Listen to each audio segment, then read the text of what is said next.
Repeat after me.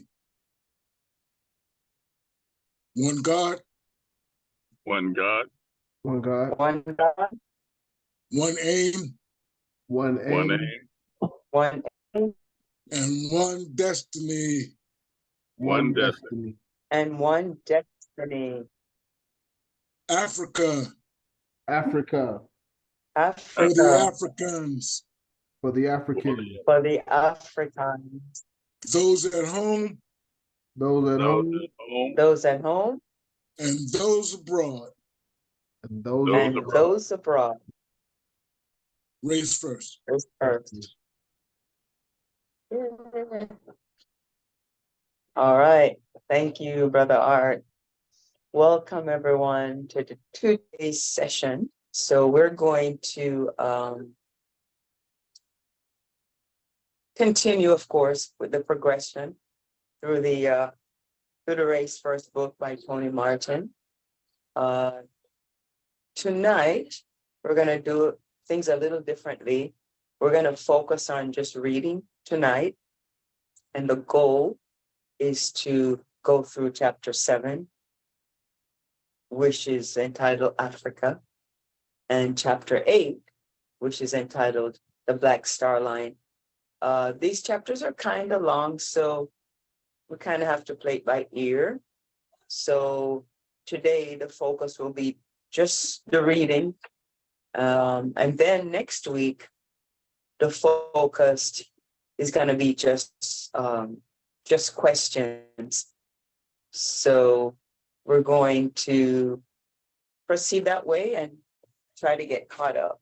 And so with no further ado, if no one has anything to add from our previous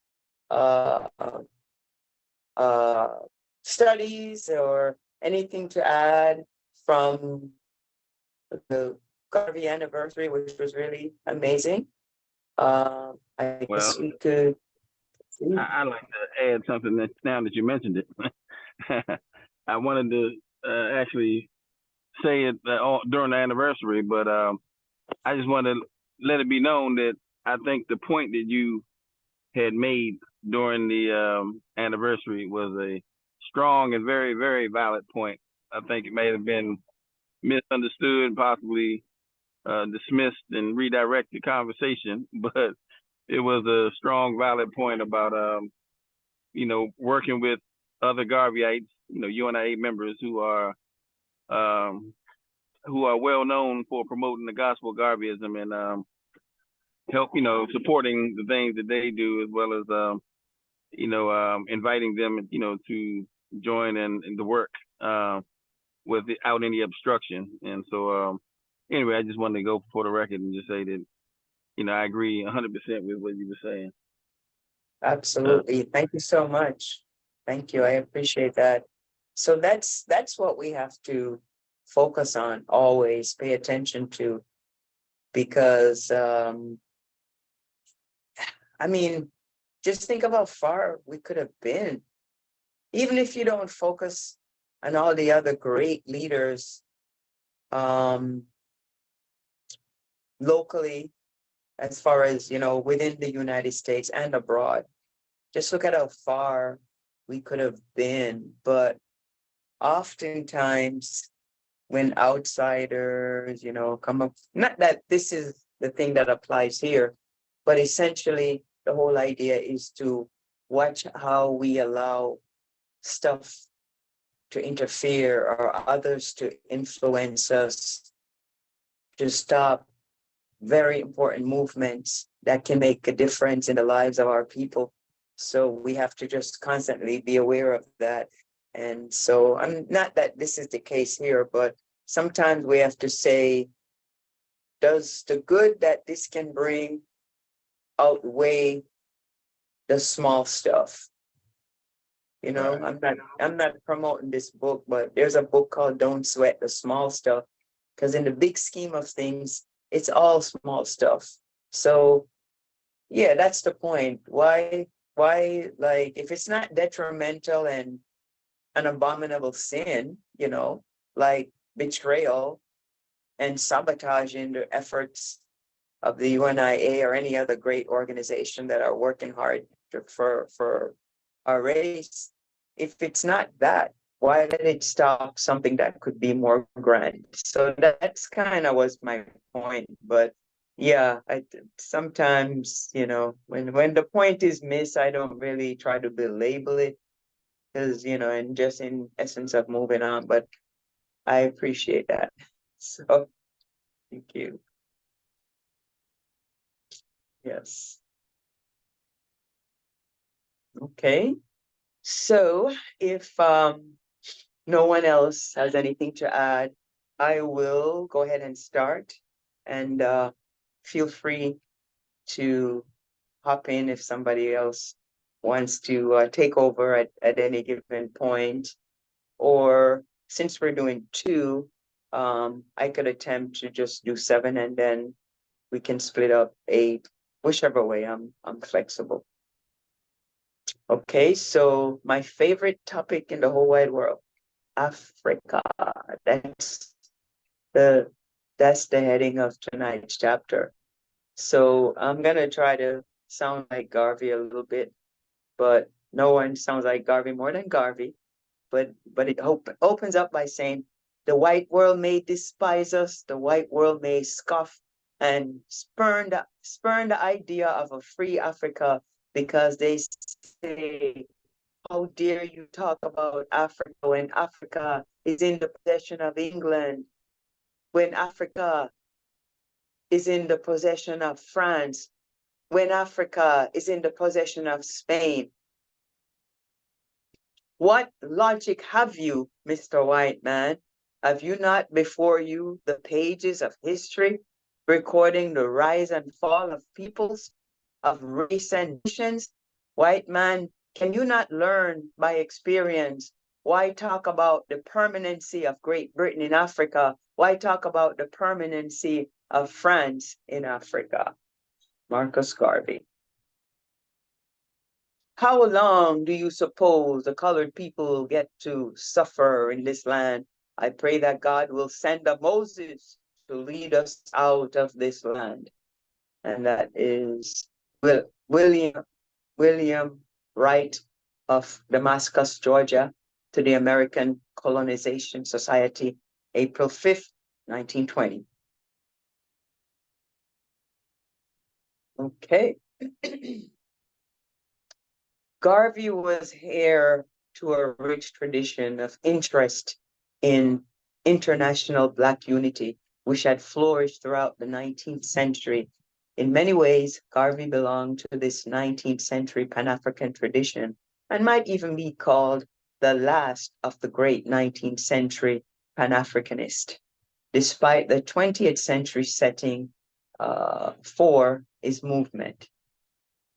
His phraseology with unmistakably 19. His phraseology was unmistakably 19th century. His constant reference to Ethiopia stretching forth her hands to God, his talk of an African nationality and the redemption of Africa, his slogan, Africa for the Africans, all of these were staples in the vocabularies of the Martin Delaney's, the Bishop Turners, the Edward Blydens, and other Afro-American and West Indian Pan-Africanists who preceded him. His preoccupation,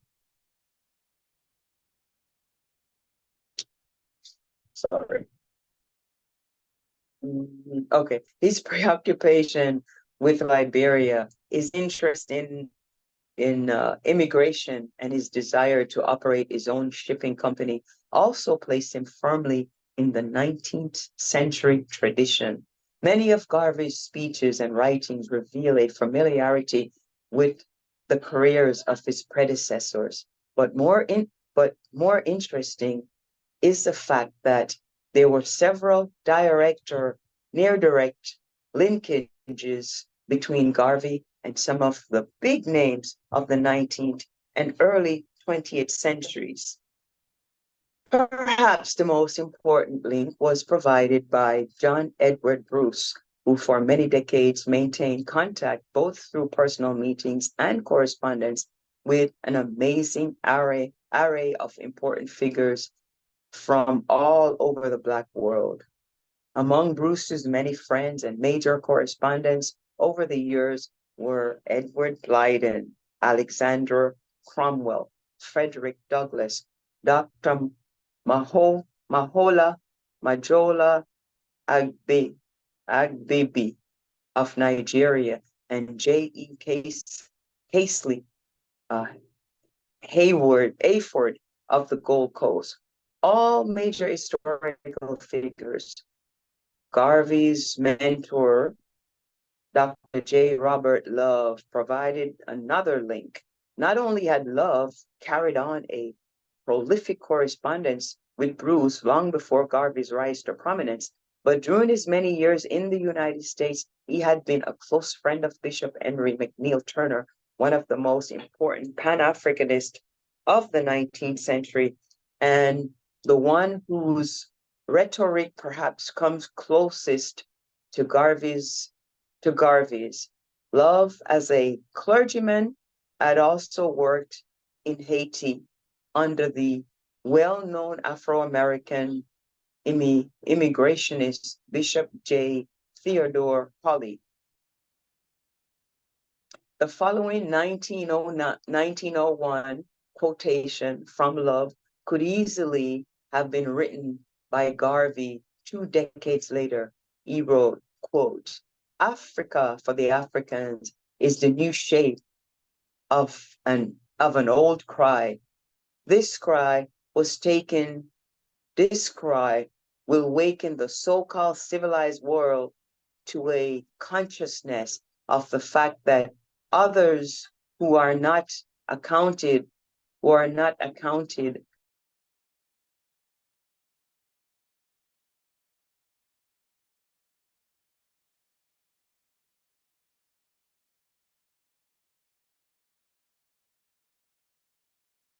You want to mute, Sister Diane? It was my phone ringing. I stopped it. But okay, let me go back. So this is a quote by Mr. Bishop Theodore Holly. He says, "Africa for the Africans is the new shape of an old cry. That cry will waken the so-called civilized world to a consciousness of the fact that others who are not accounted as civilized think with regards to natural rights just as civilized people think." Love had also collaborated in 1901 with Henry Sylvester Williams, organizer of the 1900 Pan-African Conference in London, when the latter visited Jamaica and established branches there of Pan-African Association. Garvey had another link with that 1900 conference in the person of the widow of the man who presided over the gathering, Bishop Alexander Walters. Mrs. Walters was an ardent Garveyite and a regular speaker at Liberty Hall meetings. Yet another link was Dr. J. Albert Throne, a Barbadian who lived in the same parish as Garvey during the latter's boyhood. Throne, in the 1890s, had attempted to organize the settlement of West Indians in Central Africa.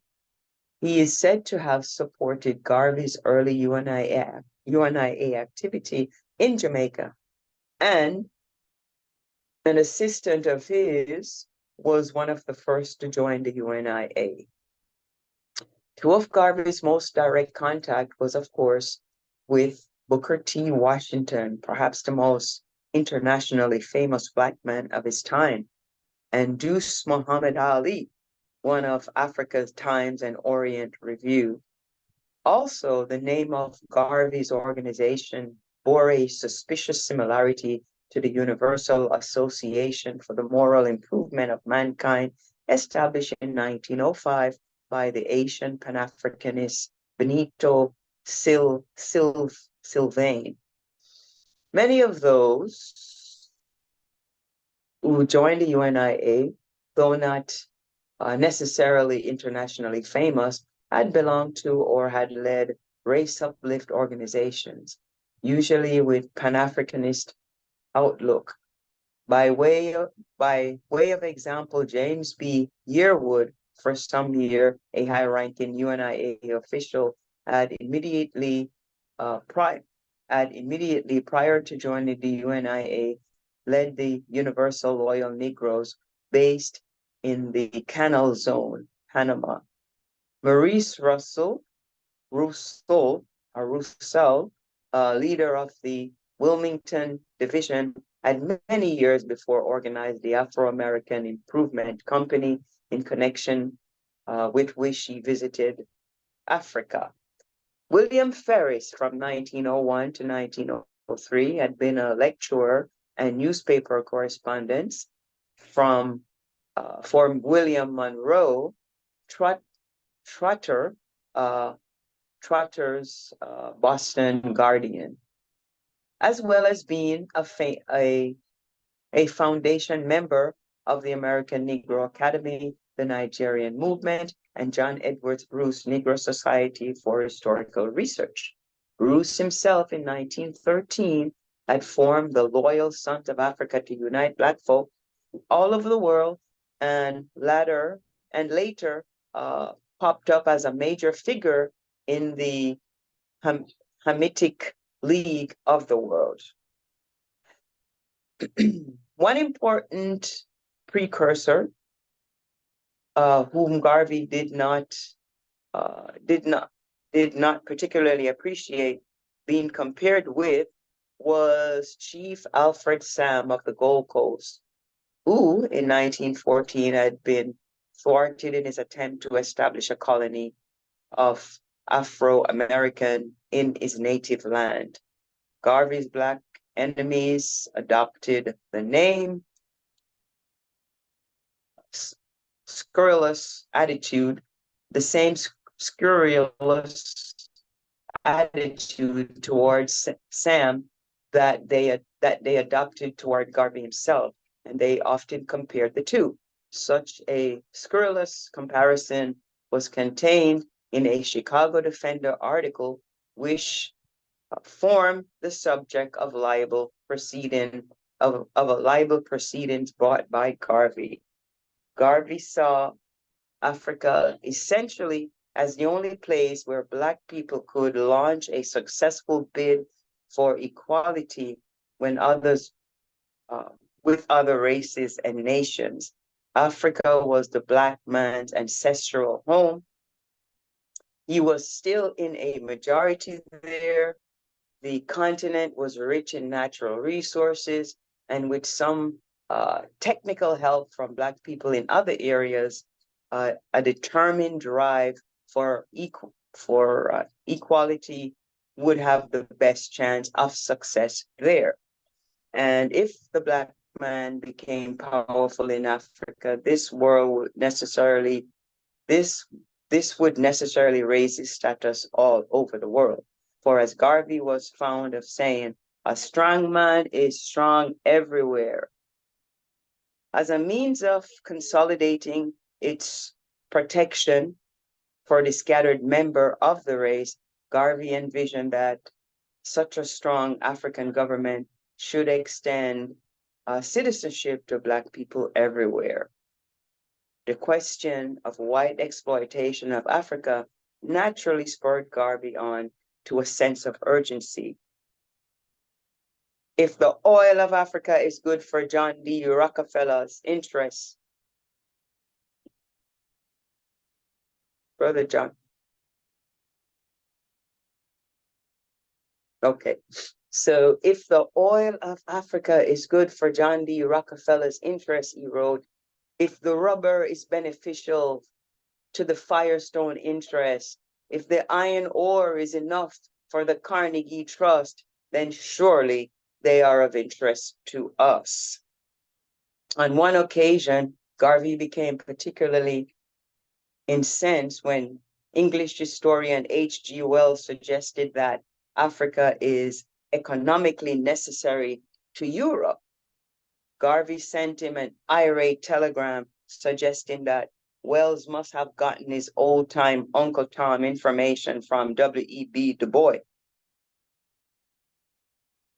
Well, while people like Wells tried to justify the exploitation of Africa's wealth, other segments of white opinion attacked Garvey's African program on pseudo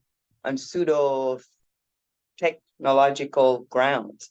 The New York Times took the trouble to editorially admonish Garvey for not knowing that Africa never entirely belonged to the Negroes. If Garvey went to Africa, this curious editorial reason, he would have to chase out the Hottentots, Zulus, and Pygmies, among others, supposedly because they were not Negro. Garvey directed a lot of his propaganda effort to the African continent, and there is sufficient evidence to suggest that his influence was widely felt. Even in areas which never had UNIA branches, some of this African work was clandestine of necessity, and the names of his agents were sometimes withheld even from the UNIA executive members. On occasion, Garvey financed these agents from his own personal funds rather than the organization's money in order to maintain secrecy. Similarly, in the 1920 convention, some African delegates registered under assumed names and were heard in private. Smart man. Garvey, I'll take over, Diane. Okay. All Garvey right. desired to keep some of his African undertakings secret can be appreciated in light of the constant colonial surveillance over his agents' activities. In January 1920, British military intelligence reported that a Gold Coast merchant, S.G. Kapekpa Korte, had spoken at a December 1919 UNIA meeting. In August 1920, Nias Landers in the United States preaching Garvey's slogan came to the attention of the British authorities. In 1921, one Wilson from the Gold Coast was deported from the Belgian Congo for UNIA activities. Again, in 1922, colonial authorities were watching the movements of one John Camara, a UNIA traveling commissioner who had held meetings in Dakar, Senegal, before departing for the Gambia and the rest of West Africa. After Camara's departure from Senegal, the French authorities raided the dwellings of some of the local UNIA people with whom he had been in contact. Documents were seized, which reveals the existence of UNIA branches in Dakar, Rafik, and Thebes. These Garveyites from Sierra Leone were deported. Such activities was only a small portion of the colonialist effort against Garvey. They denied visas to Black persons they considered radical, as historian J.A. Rogers discovered when he applied for one to visit Sierra Leone. Where possible, they tried to counter Garvey's propaganda. Thus, Sir Gordon Gugisberg, one-time British governor of the Gold Coast, let it be known on a visit to the United States that Africans were suspicious of the American Negro. The Gold Coast leader which consistently refused to be wed by the British overlords, suggested instead, far from the African at home being suspicious to the African abroad, it has been a constant wish of the latter to get into touch with the former in the development of their common nationality. Heretofore, local governments have adopted every device to make contact difficult, if not impossible. Sir Henry Johnston, a long-term British administrator in Africa, in an article, Why a Nigger Republic Must Fall, preferred to see in Garvey's somewhat fantastic carryings on a warning to European governments to be on guard in Africa, lest an Afro-American alliance engulf them. But perhaps most damaging of all, a British judge in British Honduras voided the bequest by Isaiah Morter of property to the value of about $100,000 to the UNIA for African redemption. The judge ruled that African redemption was an illegal purpose and contrary to public policy.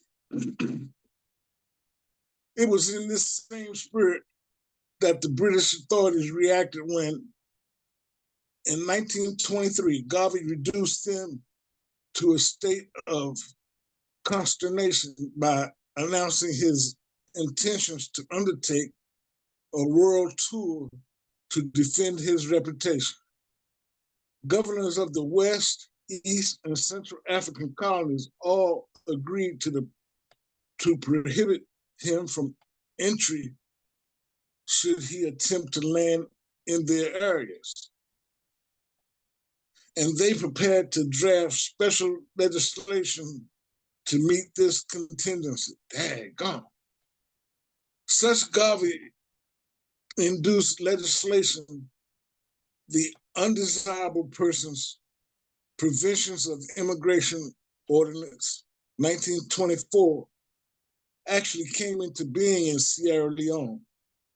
It bore the ingenious subtitle, An Ordinance to Prevent Certain Descriptions of Persons from Entering Sierra Leone. Dang. Shipping companies were also alerted to the refuge passages to Garvey and his party should he attempt to sail to Africa. Dang, boy, they trying to get him everywhere. If anything, the French colonies authorities reacted with even greater hysteria to the UNIA presence than they did the British. Their information was frequently tended to be garbled.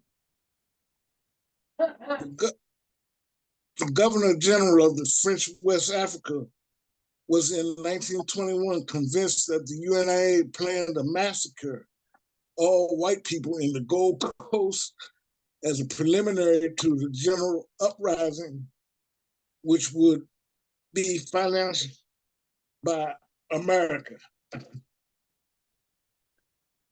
Perhaps French historian can be understood by the reference to Garvey's taunts. In 1922, for example, he declared that the French ban on the Negro world had come too late, since he had already organized French Africa, as well as the Senegalese troops on the Rhine. And to supplement the work of his agents in Africa, Garvey maintained close contacts with Africans from the French colonies living in Europe. Perhaps his closest such contact was Kojo Tuvilo Hono, a Paris-based lawyer and nephew of King the Hansen of the Dahomey, who had once been exiled by the French to the West Indies. Kojo was a star attraction at Garvey's 1924 convention, where he suggested an alliance between the UNIA and his own Ligue Universelle pour la Défense de la Race Noire. His alliance would spearhead a worldwide federation of race organizations in which the UNIA would provide the heavy artillery. Kojo is said to have led an abortive UNIA-inspired revolt in Dahomey in 1925. During his trip to France in 1928, Garvey claimed to have cemented a working plan with the French Negro and to have established a sub-European headquarters in France. He also joined the Comité de Défense de la Race Negre, a Paris-based Pan-African organization associated with the French Communist Party and the Comintern. The Belgians also found in Garvey's cause for alarm. The writer in 1922, fearful of the efforts of the denunciations of the Belgian Congo in the UNIA conventions, thought that the Kimbangu uprising might have been inspired by Garvey's propaganda.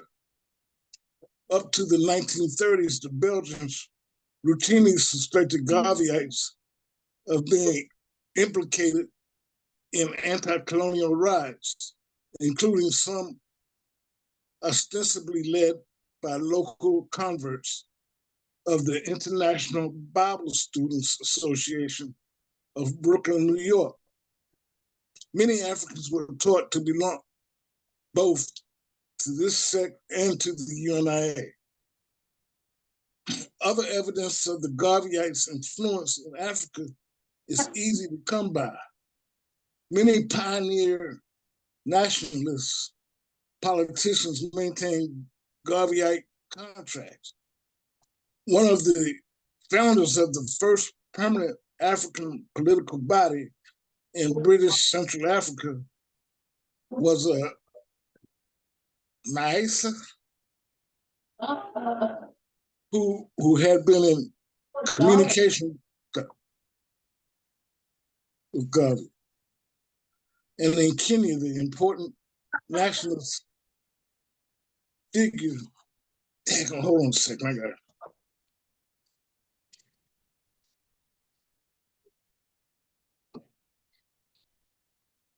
Okay.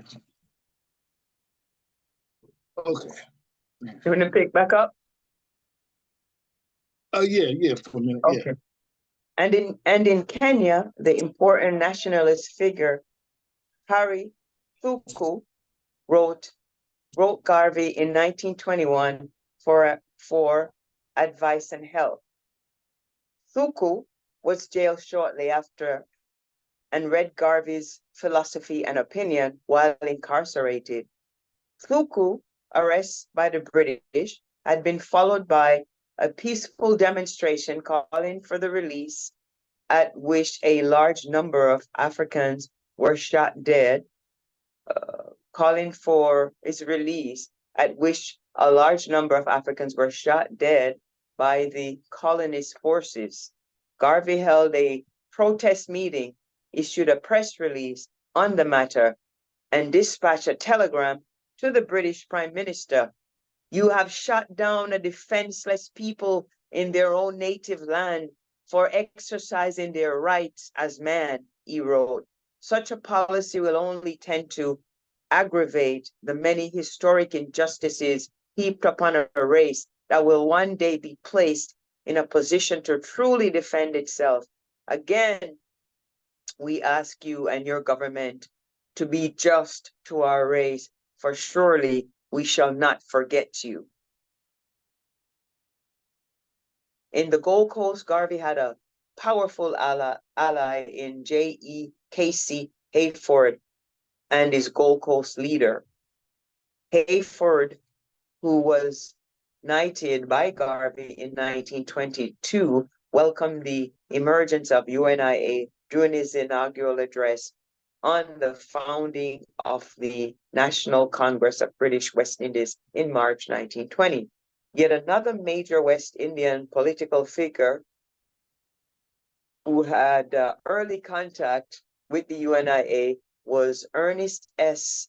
Ikoli of Nigeria, who in the 1930s was a founder of the important Lagos Youth Movement, later the Nigerian Youth Movement.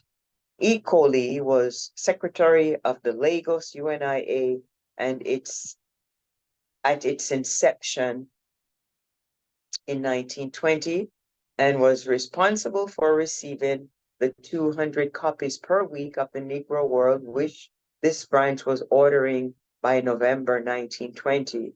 There were also another agent of the paper in Lagos. In 1920, this branch ordered 500 UNIA badges and 300 copies of the Constitution. And in 1922, police sources estimated a membership of 300, of whom only 28 were financial. These Nigerian Garveyites, there was also a branch in Kano, was characterized by the government as malcontent Africans.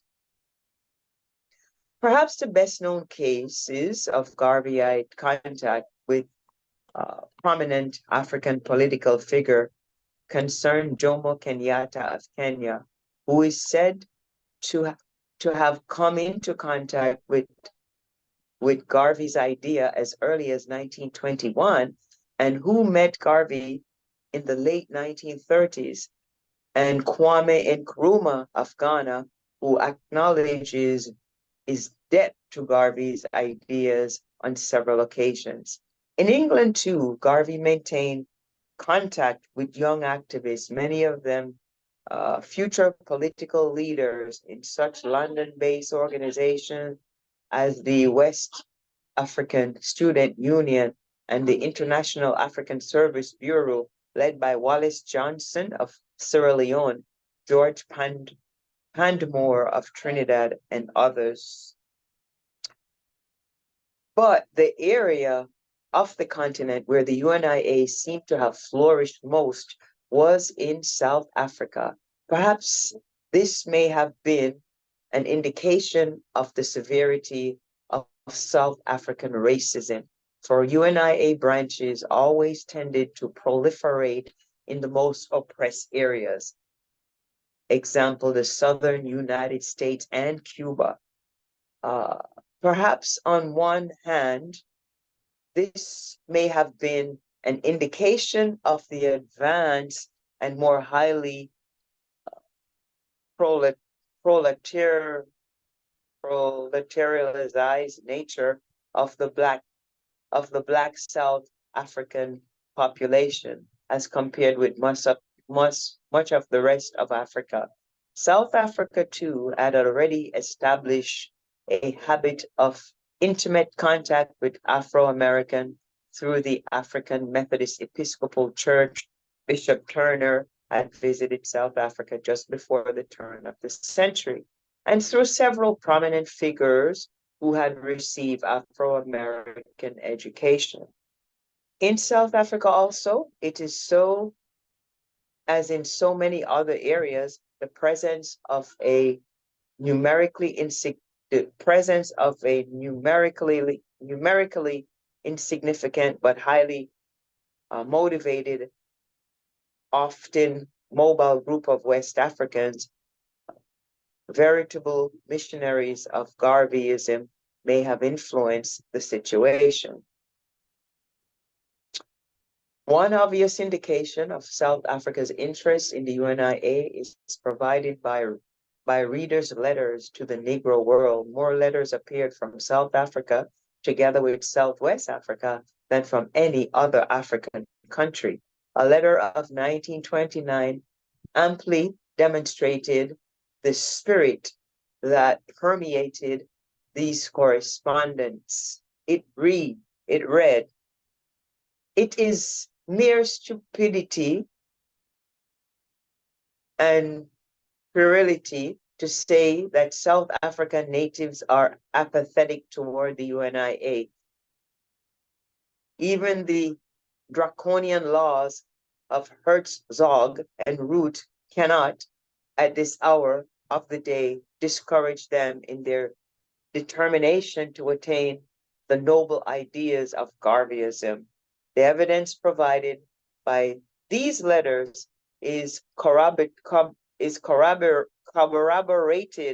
by the indication of a great interest in Garvey, not only in major cities like Cape Town and Johannesburg, but in neighboring Botswana among boys at a mission school in East Cape Colony, and even in remote corners of the Seski Transki. South African UNIA branches seem to have been as active as those anywhere else. They sent delegates to Garvey's convention in the United States and were reported to be preparing to send delegates to his 1929 Jamaica convention. The president of the Cape Town division edited a publication called The Black Man, and from the British enclave of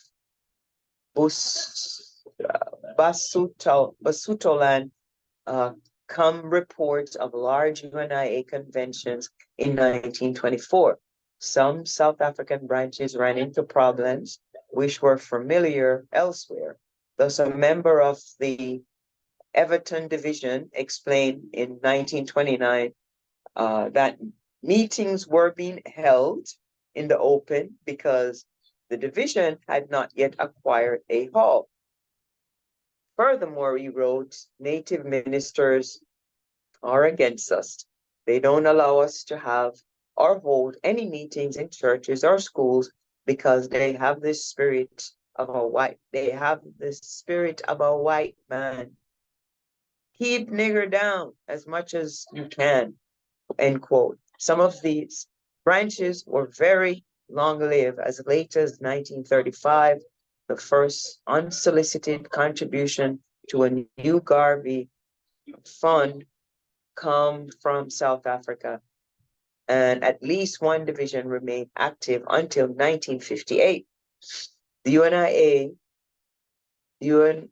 UNIA was active in the struggle for human rights inside South Africa. It was among the 30 organizations and 200 delegates represented at the 1929 Non-European Conference in Kimberley, described by George Padmore as one of the first attempts at a nationwide united front among South Africa's subject people. Garvey's Black Man report that on June 15, 1930, 1,200 Africans gathered under UNIA auspice to protest the Riotous Assemblies Act. The UNIA was also to influence the struggle for human rights by infiltrating the very highest echelon of the two major African organizations, the Industrial and Commercial Workers Union, ICU, and the African National Congress, ANC. UNIA representation in the ICU hierarchy seemed to have been facilitated by the presence of South Africa's West Indian community. Clements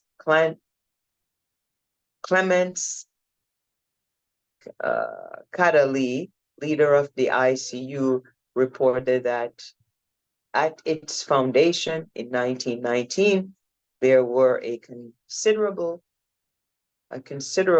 number of West Indians in Cape Town. Most were dock workers.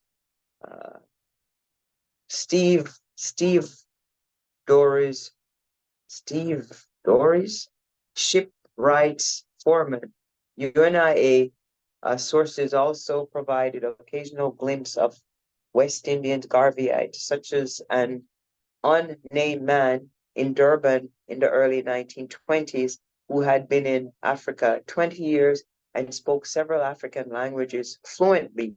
This person traveled about South Africa a lot and regularly received copies of the Negro World in a way of his own.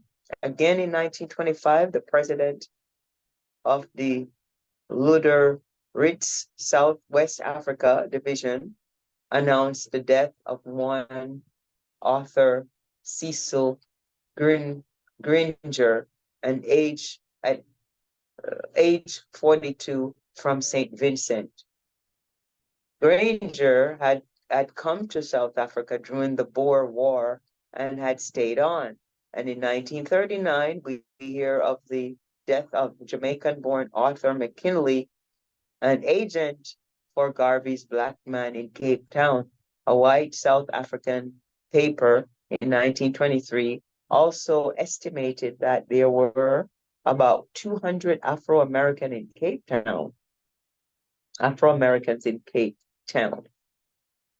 It is not improbable that some, possibly many, of these may have been West Indian born. West Indian Garveyites in Africa were often described, especially by the European authorities, as Black Americans, and many had indeed lived in America for a varying period. Arthur McKinley was among those in Cape Town described on occasion as American. In 1922, we hear of Claremont Cape Town Division being organized by T.L.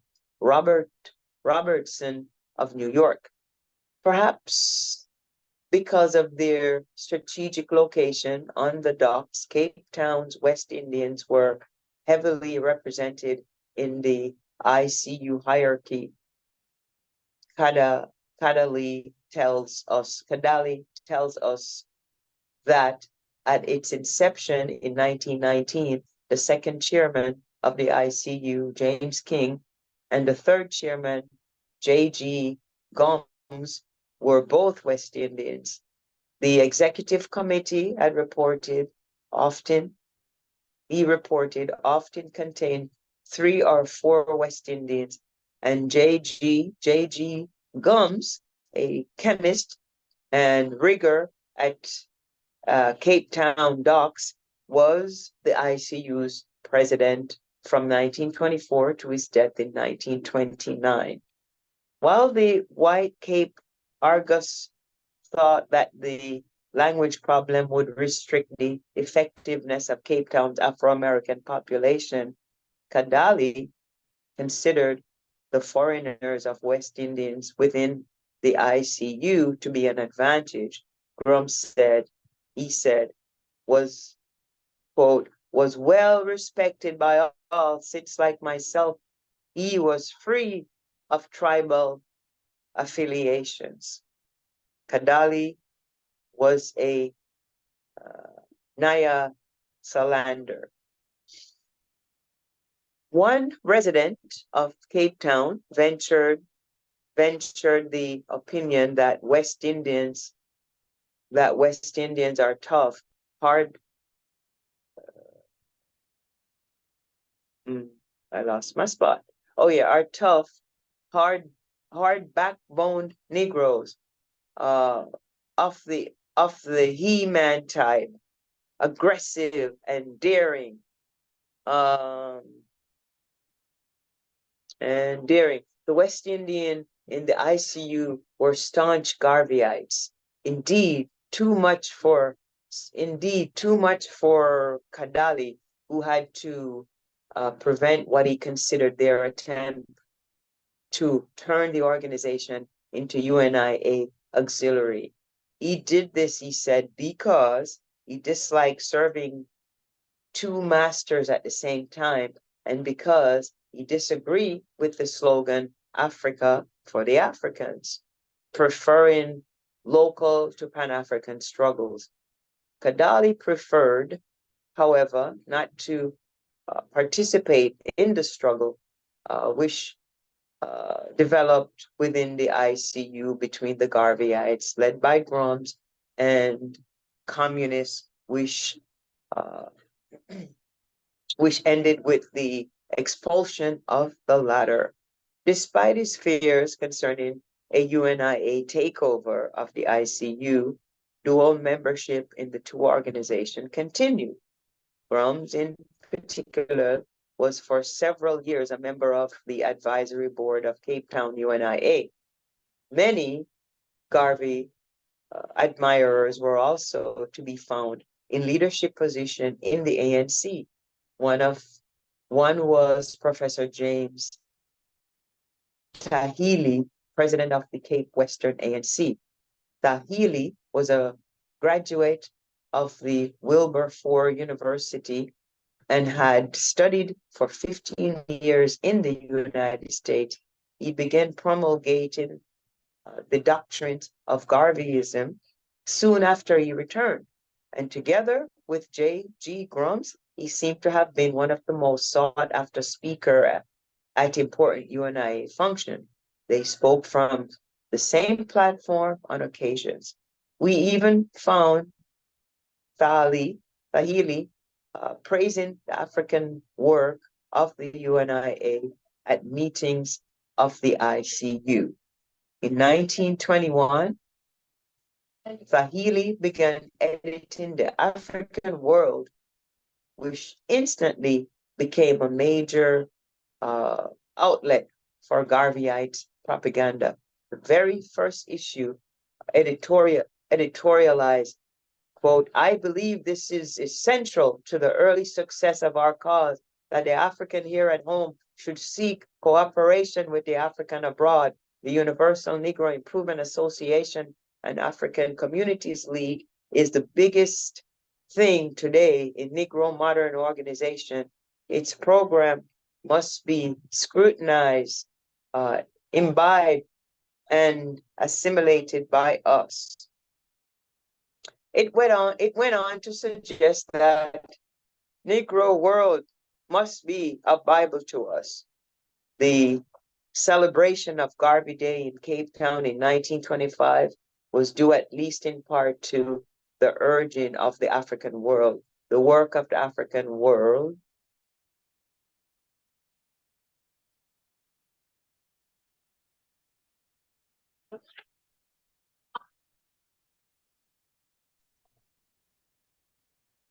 Okay, the work of the African world was paralleled by another ANC publication, Ubuntu Batho.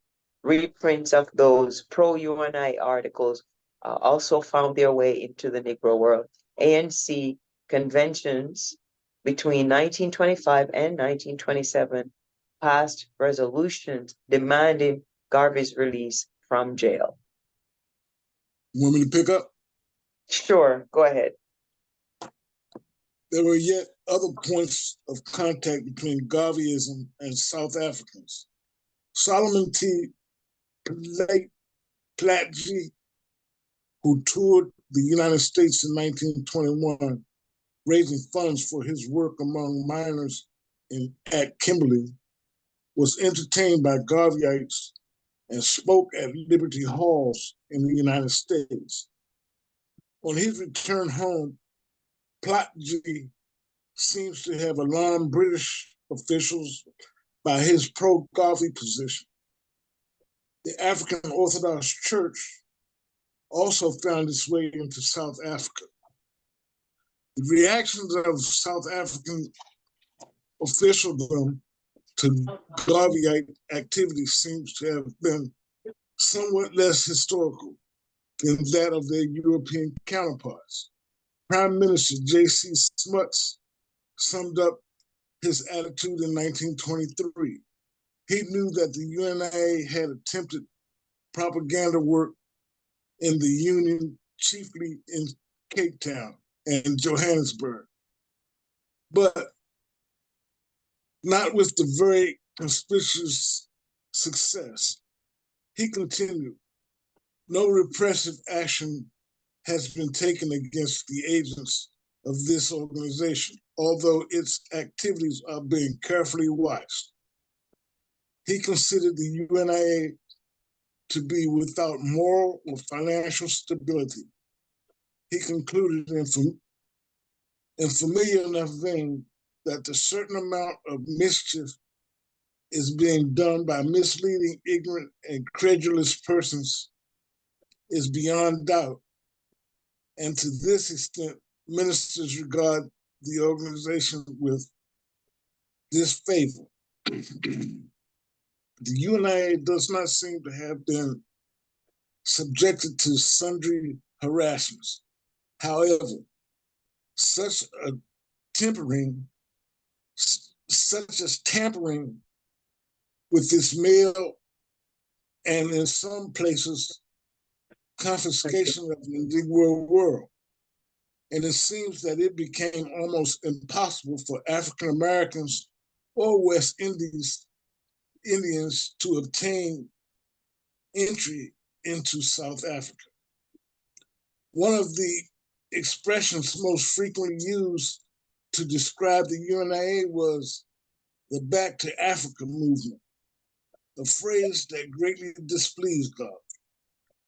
Garvey more typically preferred to argue that the UNIA advocate returned to pioneers capable of making contributions to African development. Yet his utterances often went beyond this and seemed to suggest large-scale immigration, as his critics allege. He sometimes suggested that this immigration would take place after the pioneers had completed their work. And he certainly supported the Bilbo Bill in 1939, which envisages the gradual repatriation of the majority of African Americans. Also, we were told that the very second UNIA meetings in Jamaica had as its theme the return to Africa. In these ambiguous appeals to a return to Africa lay the source of a significant portion of the UNIA's mass appeal. The power of the immigrationist impulse in African American history is yet to be fully appreciated. During Garvey's American years, letters were still pouring into the offices of the American Colonization Society from Black people who could not take American oppression anymore and yearned for an escape to Africa. Now, a few of us are begging you to send us back to Africa, wrote one such correspondent from Oklahoma in 1920. So anxious was he that he began selling his property before arrangements to send him were finalized. His immigrationist impulse was still so great in 1927 and 28 that an imposter, the so-called Laura Coffey, could fleece Southern blacks by claiming to be Garvey's representatives sent to collect funds for immigrationist purposes. Some people were actually disposed of their property to await the ships, which she said would be sent by African kings to Miami and Jacksonville to transport them to Africa. The UNIA's activity at the League of Nations was mainly geared toward obtaining a foothold in ex-German East Africa or Southwest Africa. But it was on Liberia, the transitional home of returned New World Africans that the bulk of the immigrationist efforts were concentrated. The UNIA was from early fairly well connected to Liberia. John E. Bruce was an old friend of Chief Justice J.J. Dawson. First Assistant President General Dr. Leroy Bundy was the brother of Richard Bundy. One-time Secretary of the United States Legation in Monrovia, Reverend Francis Welcome Eligor was early UNIA official. He had been professor at Liberia College. The UNIA's legal advisor in Liberia was ex-President Arthur Barclay. Attempts to woo the Liberian government were already in effect by February 1919, when the UNIA High Commissioner in France, Elijah Cadet, left several copies of the Negro Rule with Liberian delegates to the Pan-African Congress in Paris. He also interviewed C.D.B. King, who will soon be president of Liberia. King is said to have suggested to Cadet that if the conditions in America were so bad that African Americans should go to Liberia, in the United States later that year, King again called for African American immigrations to Liberia.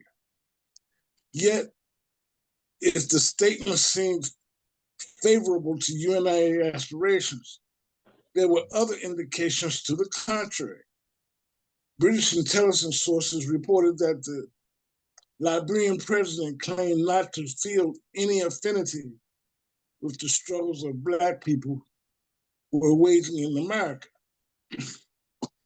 And King had apparently shown the same inclination in his meetings with Cadet. The tendency on the part of the Liberian authorities to express conflicting sentiments toward the activities of the UNIA became more marked over the years. Before the end of the 1919, however, Garvey was announcing his intentions to move his headquarters to Monrovia after the 1920 convention. In view of these conflicting reports of Liberian attitudes, Garvey took the sensible step of dispatching a commissioner, Eli Garcia, to Liberia. Early in 1920, to appraise the government of the UNIA's intention and to obtain official approval. Garcia informed the government of the UNIA's size and program, of its desire to move its headquarters to Liberia, and of its intentions to help Liberia financially and otherwise, together with its plan to encourage immigration into Liberia. Garcia explained that owing to the rumors prevalent to the United States with respect to the unfriendly attitude of the people of Liberia to persons of other Negro communities, a statement which made organize had great reason to doubt. It was thought best to approach the government of Liberia on the subject of lands before settling our future program. Secretary of State Edwin Barclay, replying for President King, assured the UNIA every facility legally possible for effectuating in Liberia its industrial, agricultural, and business projects. The government's attitude was corroborated by Dr. Jordan of the National Baptist Convention, who informed a Liberty Hall crowd that while dining with President King, the latter had expressed approval of the UNIA's plan to relocate to Liberia. While in Liberia, Garcia an astute observer made a confidential appraisal of conditions of the Republic and incorporated his findings into a secret report to Garvey.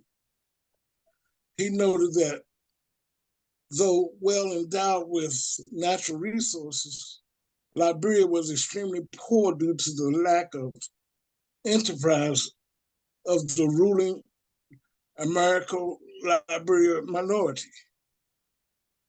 He cataloged a long list of social ills, including rigid class distinctions, slavery, de facto polygamy, graft, and financial mismanagement. He warned that the UNIA should be the beginning play down any intention to interfere with the political life of the country. For the Liberian politicians understand clearly that they are degenerated and weak morally, and they know that if any number of honest Negroes with brains, energy, and experience come to Liberia and are permitted to take part in the ruling of the nation, they will be absorbed and ousted in a very short while. The UNIA should similarly conceal its intentions of enlightening the native tribes. Garcia also noted the precarious tightrope which Liberia had to walk between the United States, Britain, and France. This document contained within all the major elements of the relationship which would develop over the next few years between the UNIA and Liberia. And this discovery of the Liberian government sometime later would help ensure the failure of Garvey's Liberia program. At the 1920 convention, meanwhile, Gabriel Johnson, father-in-law of President King and mayor of Monrovia, was elected potentate or ceremonial head of the UNIA, and King himself repeated his call for organized immigration, though making no reference to the UNIA. With no indication of any change of heart from Liberia, the UNIA pushed ahead with its plans. And in March 1921, while Garvey was in the West Indies and King was in the United States, a small advanced party of UNIA officials and technicians arrived in Liberia. The technicians were to begin work on farms, buildings, and a drugstore, among other things. And it was hoped that the Black Star Line would soon bring over supplies and large numbers of immigrants. The workers would be under the dual control of Potentate Johnson and Cyril Crinslow, a resident secretary of the newly organized UNIA legation. Shortly after the arrival of the party in UNIA delegation consisting of Johnson, Crinslow, and Geo Mark, Sierra Leone-born Supreme Deputy Potentate, met with the Liberian cabinet.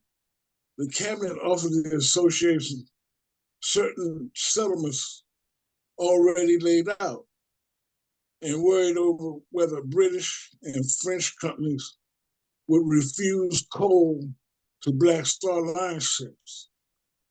The question of the potential UNIA threat to Liberia's neighbors caused some concern. The delegation felt the need to calm the fears of the cabinet on its score. Acting President Edwin Barclay then made the following statement. I must admit that the British and French have inquired from our representatives in America about it and have asked definite questions on the attitude of the Liberian government towards the Universal Negro Improvement Association. I will say this among ourselves, there isn't a Negro in the world who, if given the opportunity and the power to do certain things, will not do them.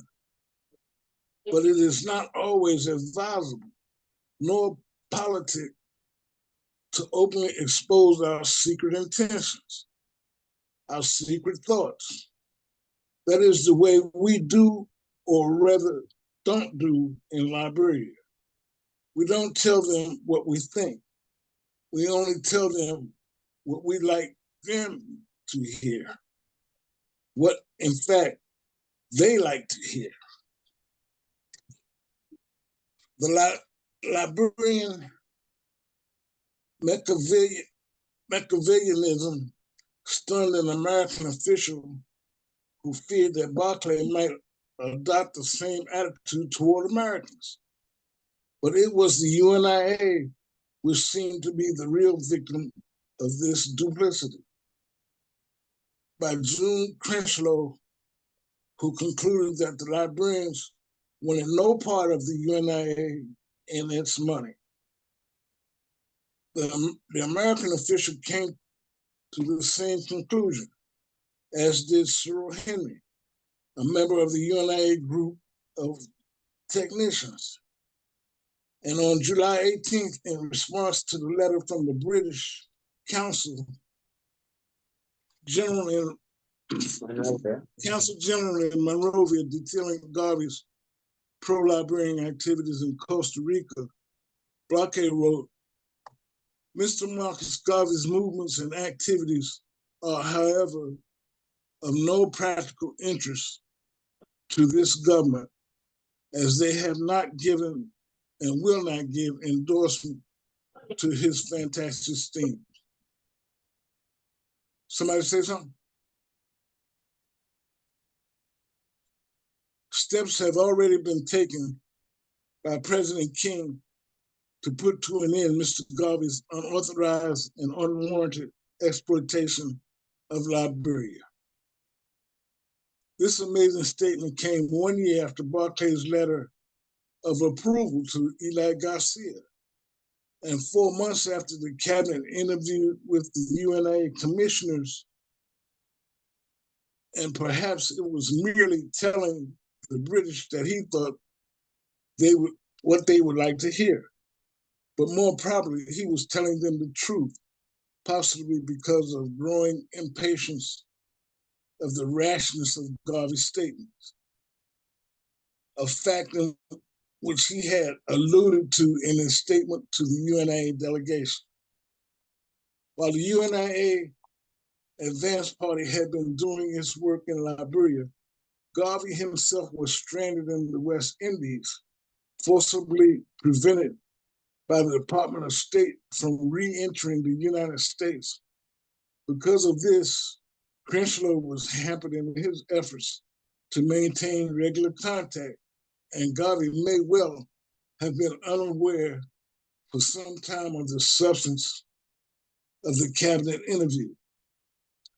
In any case, Garvey was reported to have said in British Honduras in July that the Black people would spread from their Liberian base until they dominated the whole continent. In June, meanwhile, 3 months after he had warmly received the UNA delegation in New York, President King published an open letter in Dubose crisis, warning that under no circumstances would Liberia allow her territory to be made a center of aggression or conspiracy against other sovereign states. This was unequivocal enough.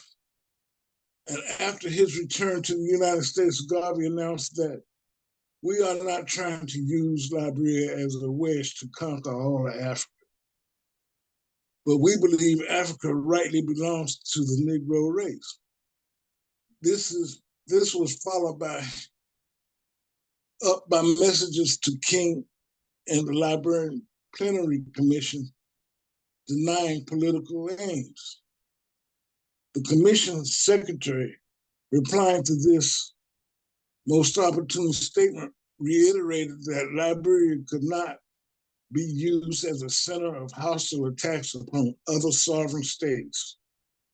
While these events were transpiring, the UNIA within Liberia began to experience severe internal problems. On January 13th, 1921, the association was incorporated by an act of the Liberian legislation. Even the necessary and positive step was seen to be a potential threat by Crenshaw. Since aliens could not own real property under Liberian law, and in this event of dispute, lands bought by the parent body could easily be taken by the local branch. Furthermore, relations deteriorated between Potentate Johnson and Crenshaw. Johnson interpreting the CIA Constitution literally, took the position that he was the highest authority in the association and attempted to usurp some of Crenshaw's powers, especially over the UNIA funds. Crenshaw, for his part, could not deal with the haughty, aristocratic, dogmatic, domineering, conservative manner of the potentate. There was also some pique felt by the Liberian president and high-ranking officials over the fact that the potentate Johnson was supposedly head of all the Black people in the world and drew a larger salary than the president. The question of insufficient funds for the work of the resident secretary and the group of technicians further exacerbated matters. Crenshaw accordingly resigned in June 1921, but not before embarking upon the extraordinary step of taking his dispute with the potentate to the United States Minister of Liberia, Joseph L. Johnson. Minister Johnson requested all relevant correspondence with Crenshaw delivered a rich haul, including his confidential reports to Garvey, other confidential correspondence, Garvey's instructions to him, and the transcript of the interview between the Liberian cabinet and the UNIA. All this material was promptly forwarded to the United States Department of State.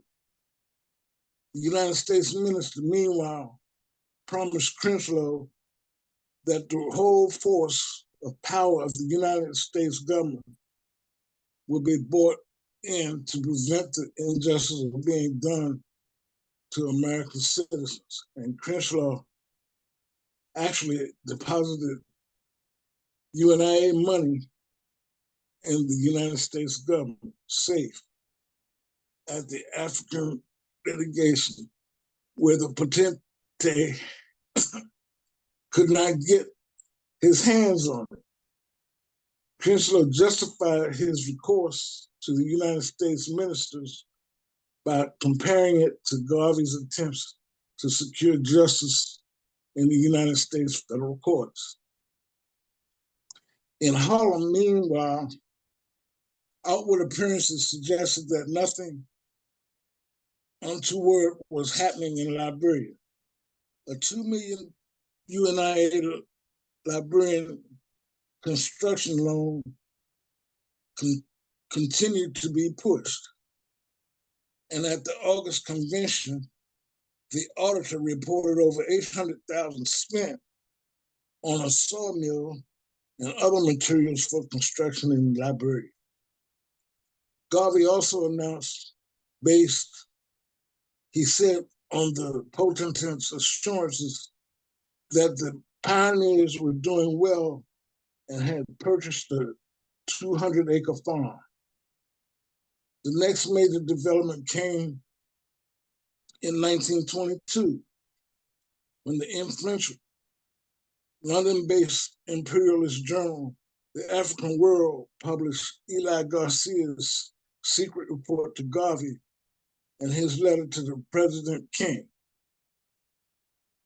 The leaking of the report with this unfavorable comments on the Liberian society and his frank discussions of the UNIA aims in Liberia, in all likelihood put an end to Garvey's chances of success, even though he persisted in his efforts for 2 more years. The Liberian News reported later that these documents gave a clear picture of the revolutionary purposes of the UNIA in Liberia and determined that the government's irrevocable attitude of opposition, the African World did not reveal how it had managed to obtain the documents, but stated only that the correspondence had been sent from New York to Monrovia, suggesting that the Garcia report may have already been in the hands of the Liberian government by the time this publication received it. Among those showing great interest in the document were American officials in Liberia. Garvey seems to have publicly ignored this monumental setback. After a period of relative inactivity, occasioned partly by the trial and imprisonment, Garvey in December 1923 dispatched a new delegation to Liberia, consisting of Robert L. Poston, Secretary General, and leader of the delegation, Henrietta Vincent Davis, Fourth Assistant President General, and Milton Van Lowe, a Detroit attorney.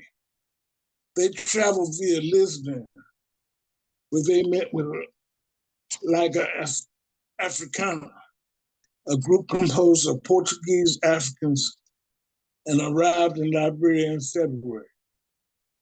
In Liberia, the delegation was accorded the enthusiastic welcome, yet this 1924 mission was largely a repeat of the 1921 experience.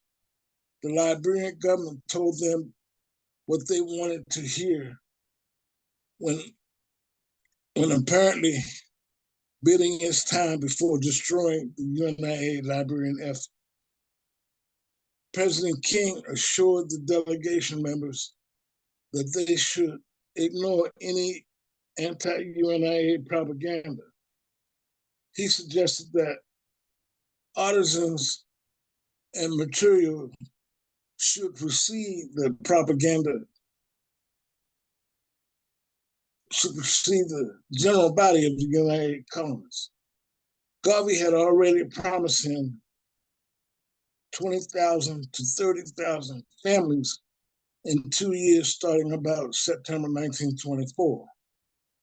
King also suggested the appointment of a local liaison committee. This was immediately set up and meant that some night it included Vice President H.T. Wesley, Chief Justice James J. Dawson, ex-presidents Arthur Barclay and D.E. Howard, Controller of Customs, Dixon Brown, and 2 others. Among other things, the committee engineered the lease of a building belonging to King's stepson as a UNIA commissary. The delegation was given a warm and enthusiastic send-off and arrived back in New York amid hopes that the first colonies would sail on the UNIA ship immediately after the 24th convention. The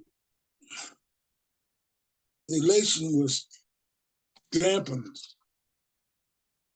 The goods were eventually sold by the Liberian government to pay overdue official salaries, according to some sources. According to another source, I think you they skip were a part. pardon? You skip a part after the elation was dampened at the end. The elation, right there. The elation was dampened, however.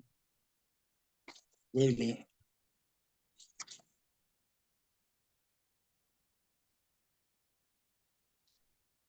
The elation was dampened.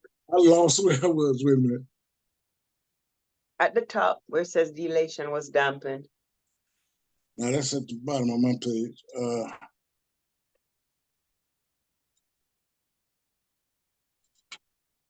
I gotta find it again. Can you pick Sure. up? I'm sure. Okay. So it says the elation was dampened, however, by the death at sea of the delegates' leader, Robert Lincoln Paston, and simultaneously with the delegation's return in March came ominous press report that Liberia did not want immigrants and that President King had refused to meet the delegation. King had, of course, met with the delegation, but according to the British Council in Monrovia, had refused them a formal hearing, opting for a private audience instead. Garvey's attempt to ignore these press reports while seeking some clarification from King, beginning in June, the Reverend R. Van Richards, chaplain to the Liberian Senate and son-in-law of Chief Justice Dawson, assumed the role of defender of the UNIA in a series of Liberty Hall speeches. But even as Richard was trying to discredit reports of Liberian hostility, his government was moving to crush the UNIA effort once and for all. On June 30th, 1925, Secretary of State Edwin Barclay informed shipping companies that no members of the so-called Garvey movement would be allowed to land in Liberia. By this time, some UNI officials and technicians were already on their way over, as suggested by King-inspired liaison committee on July 25th. 3 of them arrived on a German ship. They were immediately arrested and deported on the next German ship back to Hamburg. In response to an inquiry, the British Council thought it unlikely that he would intervene on behalf of one who happened to be a British subject. In view of the known malpractices of the UNIA, the American embassy reported that 3 more, all British subjects, arrived on July 30th and were deported. 2 more arrived August 4th and were not allowed to land. Wow. Meanwhile, on July 10th, the Liberian Consul General in the United States, Ernest Lyon, had announced that Garveyites would not be permitted to land in Liberia, and that Liberian consuls in the United States would not vice the passport of such persons. Visa applicants were later required to furnish an affidavit showing they were not connected with the UNIA. In August, Lyon sought the assistance of the United States Department of State to make the Liberian position better known. At the suggestion of Secretary of State Charles E. Hughes, representative of the Association of United Press, were called in. The result was widespread dissemination of the Liberian position, which also received support from a statement prepared by the Department of State. In the midst of all this, anti-Garvey press received a further excuse to discredit the UNIA Liberia effort when it was widely reported that a UNIA representative in Liberia had been executed for murder. Wow. It turned out that the man, Milton J. Marshall, was an imposter who had collected money in the United States by falsely pretending to be a UNIA representative and had been imprisoned for a while in Nigeria before moving on to Liberia. Garvey's response to these setbacks was one of anger, tinged with a little disbelief, since the Liberian government at no time paid him the courtesy of a direct communication, repudiating the agreement. In a statement appearing on July 26, Garvey said that he was more determined than ever to go ahead with his Liberian plan. On the previous day, July 25th, the same day of which the first UNI member was deported from Liberia, a shipment of UNIA materials left New York for Liberia on the SS West Air Mall, owned by the United States Shipping Board and operated by A.H. Bull and Company. This too was in accordance with the suggestions of President King and the liaison committee. The shipment consisting of 2 motor tractor, a sawmill, and other equipment was valued at $6,169.82. Although Garvey said that this and an earlier consignment of June 25th were together valued at more than $50,000. The goods were shipped by the H.D. Taylor Company of Buffalo, New York, and were to be picked up in Liberia by the consignee, Chief Justice Dawson. On July 30th, the UNIA delivered a check to H.D. Taylor Company for the goods.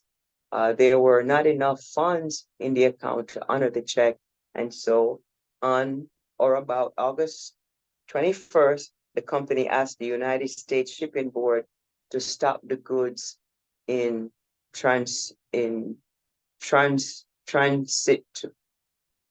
This was a mere one day before the cargo was scheduled to reach Liberia, and so by the time the cable requesting stoppage arrived, the goods had been unloaded. It was therefore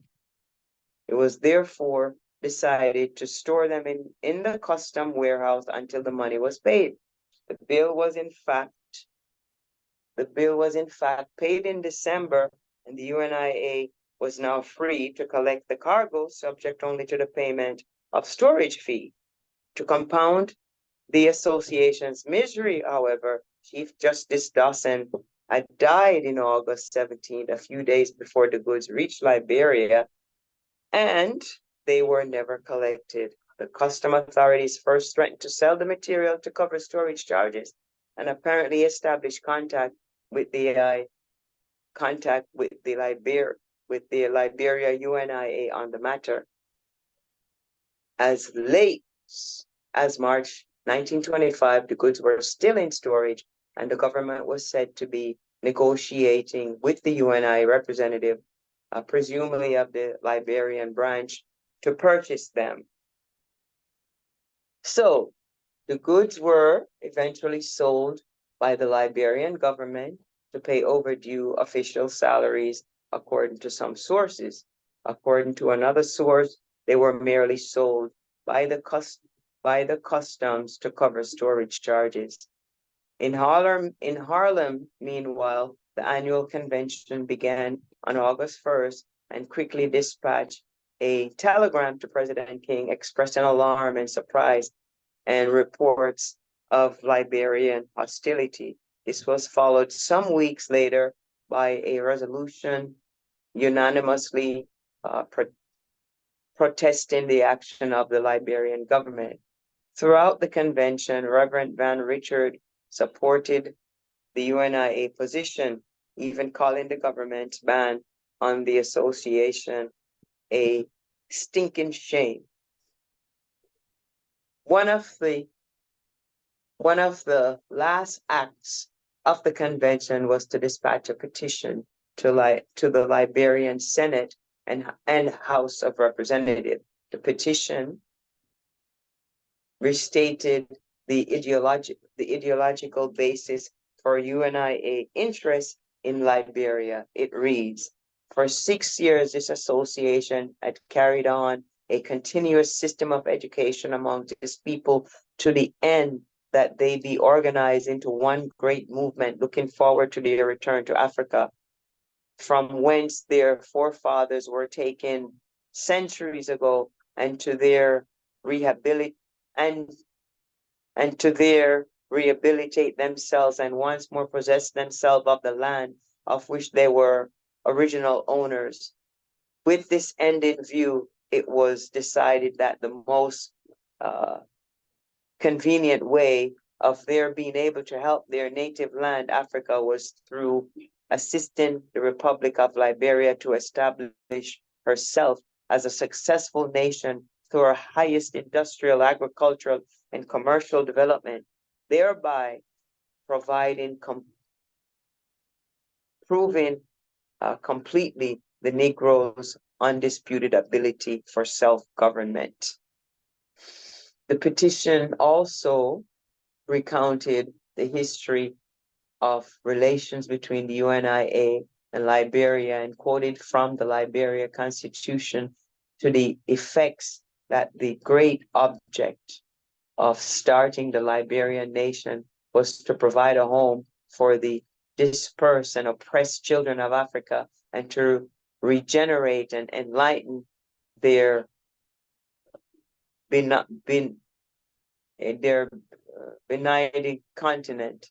The convention followed up all this with the appointment of a 6-member delegation, which presented President Coolidge with a petition of 4 million Negroes of the United States of America to His Excellency, the President of the United States, praying for a friendly and sympathetic consideration of the plan of founding a nation of Africa for the Negro people and encouraging them in assisting to develop already independent Negro nation as a means of helping to solve the conflicting problems of race. These efforts brought no appreciable benefit. The enemy press on the other hand continued to have a field day. The New York Times expressed wonderment at Garvey's power of persuasion. A man who can persuade several thousand American Negroes that they would be better off in Liberia or anywhere else in Africa than they are in this country. Darn right. It editorially pontificated can tackle almost any problem with some hope of success. The Liberian news, which usually reflected official attitudes toward the UNIA, published a long and partly untruth account of UNIA Liberia relations, claiming among other things that Secretary of State Edwin Barclay had in 1921 frankly told the UNIA delegation that the government would give no countenance to their schemes. The Chicago Defender became the object of a UNIA libel suit for suggesting in July that the soapbox orators and leather-lunged wing jammers of the Garvey movement were rebuffed in Liberia, and for claiming that the UNIA agent in Liberia had murdered his fellow Garveyite colleague due to poverty induced by the non-receipt of their salaries. Libel suits for similar courses were brought against the Pittsburgh Courier and the Afro-American of Baltimore. They were all dismissed without prejudice by the New York court for lack of jurisdiction or failure of the plaintiff to produce sufficient evidence. So the strangest episode of all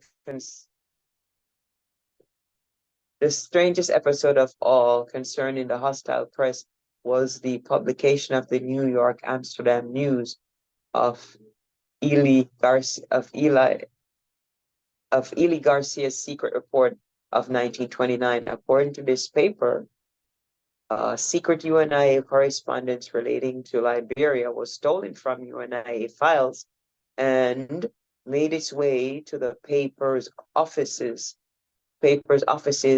and Garvey's communist foe, Cyril Bridge, who was about to publish this material when it was stolen from him by Cyril Crinchlow, now turned anti-Garveyite.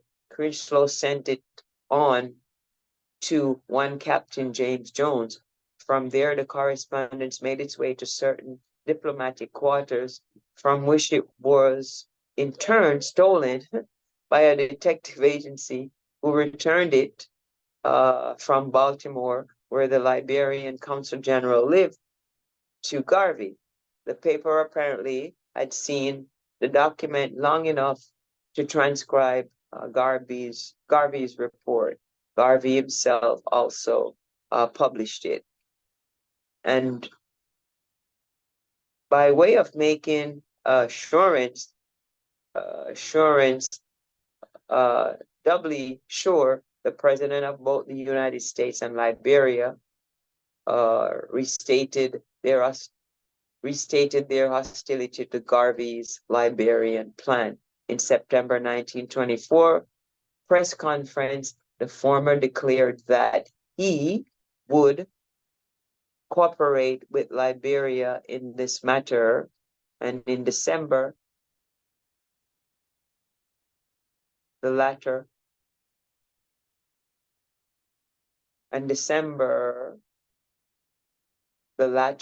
expressed relief that Marcus Garvey's spectre was not completely exorcised. The question remains as to why the Liberian government, after providing Garvey with initial encouragement, repudiated the agreement in so insulting a fashion. One major reason was the Liberian fear of the British and French his British and French neighbors. Acting President Edwin Barclay, it will be remembered, had in 1921 informed the UNIA delegation of British and French interest in Garvey's activity. And in his inaugural address in January 1924, President King included much fawning talk of cooperation with French and British for the uplift of Africa. Shortly after the ban on the UNIA, Edwin Barclay declared that the association had a tendency adversely to affect the amicable relations. So with adjacent countries, in September, the Liberian Consul General in the United States told the Department of State official, quite frankly, that the advocacy of a Black empire in Africa by UNIA agents in Liberia already caused protests from the British and French in Sierra Leone and the Ivory Coast. respectively, blah, blah, blah. So the Liberian, he indicated, feared actual absorption by these powerful colonialists if such propaganda were permitted to continue. Garvey certainly contributed to this type of reaction. During 1923 trial, Captain Cockburn, formerly of the Black Star Line, testified that at their first meeting, Garvey had inquired whether it was possible to float a fleet of battleship in the harbor of Monrovia, and despite his acknowledgement that the British and French neighbors of Liberia were among his most powerful enemies, he still suggested in 1924 pamphlet that they should have Sierra Leone and the Ivory Coast so that they might be joined to Liberia to form a great state. Furthermore, in 1924, delegation to Liberia asked for 6 settlements of 500 families each, 4 of the French border, 2 on the British. The British Council reported that the 500-acre actually granted at that time was on neither border, but the Liberian News reported that the Kabala River site was where the French were strongest.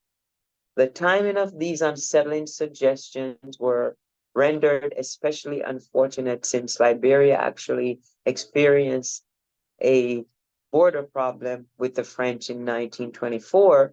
President King reported later that his country feared a French invasion. The British, for their part, were so sensitive about their borders with Liberia that in 1925 they opposed the establishment of railway road or water communication between Liberia and French Guyana in the vicinity of Sierra Leone's southern frontier. The extent of British and French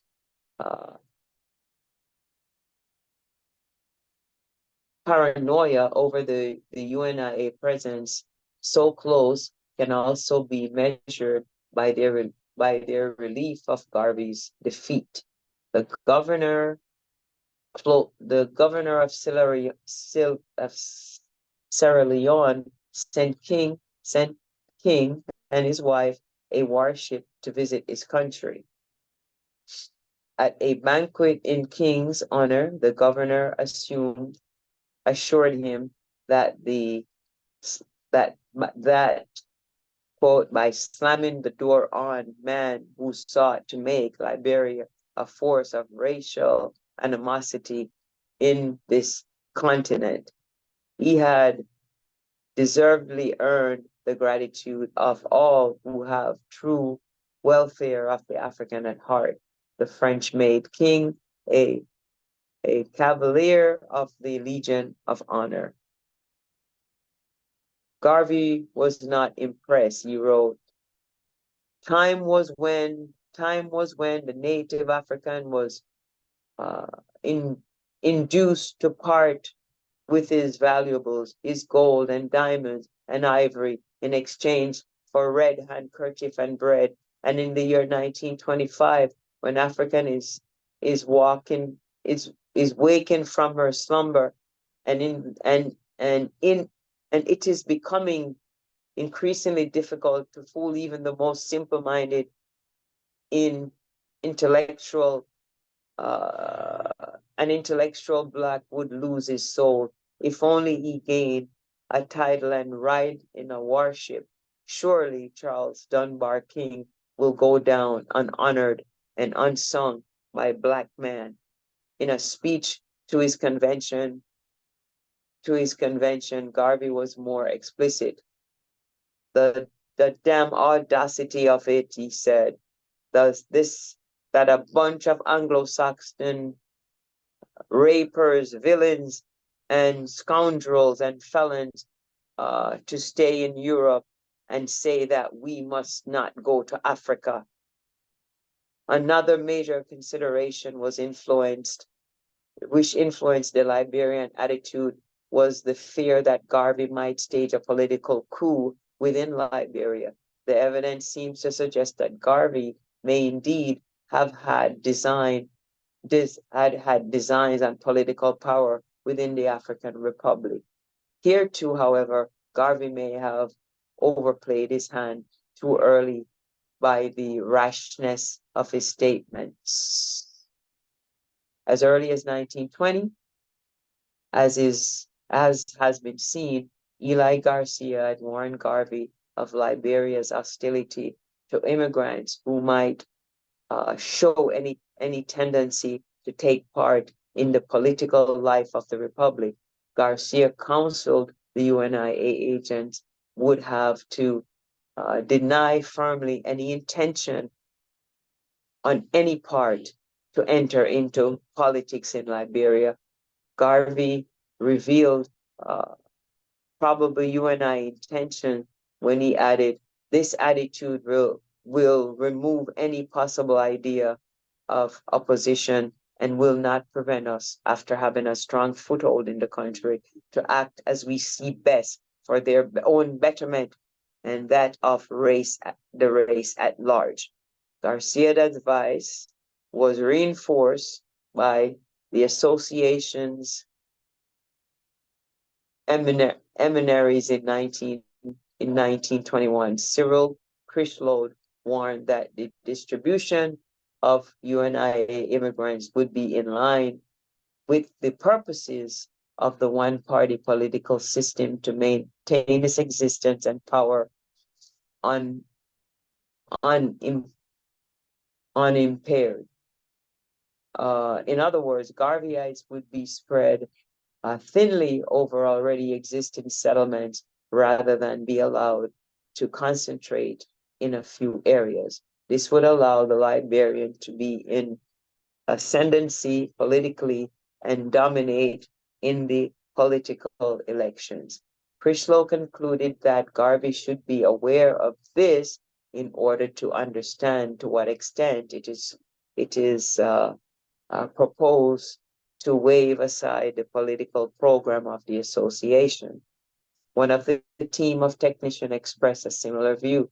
And in America, an American official monitoring the situation came to the conclusion that from the information at hand, it may, without difficulty, be implied that the UNIA have political aims in Liberia. This is the point which should be carefully watched. A few hundred radical American Negroes shipped to Liberia might overthrow the government and now constituted an attempt to replace by a regime dominated by the sentiment of the Garvey movement, if not under an actual control of the organization itself. The political impact, which even a few hundred UNIA settlers could make, can be appreciated when it is realized that the entire Liberian electorate in 1920 consisted of the adult male amongst the approximate 5,000 Americo-Liberian, augmented by a handful of indigenous Africans. The problem was brought home to Liberty Hall in December 1921 when the Reverend Dr. R. Harton, a missionary in Liberia, informed the Garveyites of the Liberian fear of a UNIA government within that government. Yet in May 1922, probably due to recent exposure of Garvey's secret report in London, Garvey openly attacked the large number of narrow-minded men who were monopolizing power in Liberia for the benefit of a few and challenged them directly. Liberia was founded over 100 years ago, he wrote, for the purpose of helping the refugee slaves and exiled African to reestablish a foothold in his native land. Therefore, no Liberian, neither at home nor abroad, had any moral or other right preventing Negroes to return to their home to do the best they can for its development. There was another component to the Liberian fear of Garvey's political ambition, namely the effect that he might have on the oppressed indigenous, African. Garcia had warned Garvey about this in 1920. In 1923, a Reverend H. Jones recently returned from 14 years' work among the native African population, testified to Garvey's popularity among them. African in remote areas knew more about Garvey than he did, he said, and their king had talked with him for many hours about Garvey. The last UNIA, Sister Diane. okay, Yeah, it's 10:02. okay. I think we could pick up page 135. How many pages we got left?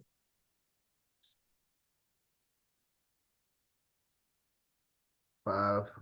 Okay, 5. okay. All right, so we'll pick up at 135. That's really a shame that, wow, So happy. Liberians listen to Americans who have been and Europeans who have been subjugating them over Africans returning home. So there you go again. There you go again. But anyway, we'll get into this more again next week or when we read again. Yes. Okay. Thank you. All right. Great job. Thank you. And thank you, Brother Art, for helping with the reading. And thank you everyone who's present for your presence. I know we had we didn't get all of this done, but that was a long chapter. So we'll just proceed accordingly and continue